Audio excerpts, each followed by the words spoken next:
ความรุนแรงบนพื้นฐานทางเพศด้วยการนำใช้เทคโนโลยีหรือ TFGBV แม่นการก่อความรุนแรงที่กระทำโดยบุคคลหรือกลุ่มคนใดหนึ่งรวมทั้งการซ้ำเติมและการนำข้อมูลไปเผยแพร่โดยนำใช้เทคโนโลยีข้อมูลข่าวสารและการสื่อสารหรือสื่อดิจิตอลต่อกับบุคคลใดหนึ่งบนพื้นฐานทางเพศของเขาเจ้าเมื่อโลกของพวกเฮาหันเป็นดิจิตอลหลายขึ้นวิธีการและช่องทางในการก่อความรุนแรงบนพื้นฐานทางเพศก็เปิดกว้างขึ้นพวกเฮากำลังเผชิญต่อการเพิ่มขึ้นของการนำใช้เทคโนโลยีและเวทีออนไลน์เพื่อเป็นอาวุธในการโจมตีแม่หญิงและเด็กน้อยบนพื้นฐานทางเพศของเขาเจ้าความรุนแรงเหล่านี้สามารถแทรกซึมเข้าในบ้านบ่อนนอนบ่อนเฮ็ดเวียกและโรงเรียนการกระทำรูปการนี้อาจเริ่มจากสื่อสังคมออนไลน์และก้าวไปสู่แบบซึ่งหน้า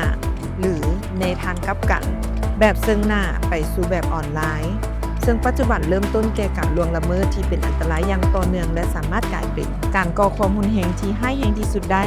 เช่นการฆาตกรรมแม่หญิงความรุนแรงบนพื้นฐานทางเพศด้วยการนำใช้เทคโนโลยีส่งผลกระทบทางด้านสุขภาพความปลอดภัยสังคมและเศรษฐกิจต่อแม่หญิงและเด็กน้อยต่อครอบครัวและชุมชนของพวกเขาและต่อสังคมโดยรวมอยู่สปป.ลาวผู้รอดชีวิตจากความรุนแรงบนพื้นฐานทางเพศด้วยการนำใช้เทคโนโลยีสามารถขอความช่วยเหลือได้ผ่านกลไกการตอบโต้หลายรูปแบบท่านสามารถรายงานกรณีถึงกรมความปลอดภัยไซเบอร์กระทรวงเทคโนโลยีและการสื่อสารซึ่งช่วยดำเนินการสืบสวนเก็บกำหลักฐานออนไลน์และขอความยินยอมจากผู้รอดชีวิตในการส่งต่อคดีหาตำรวจเพื่อดำเนินคดีในขั้นตอนต่อไป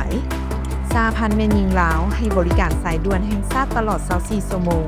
ผ่านหมายเลข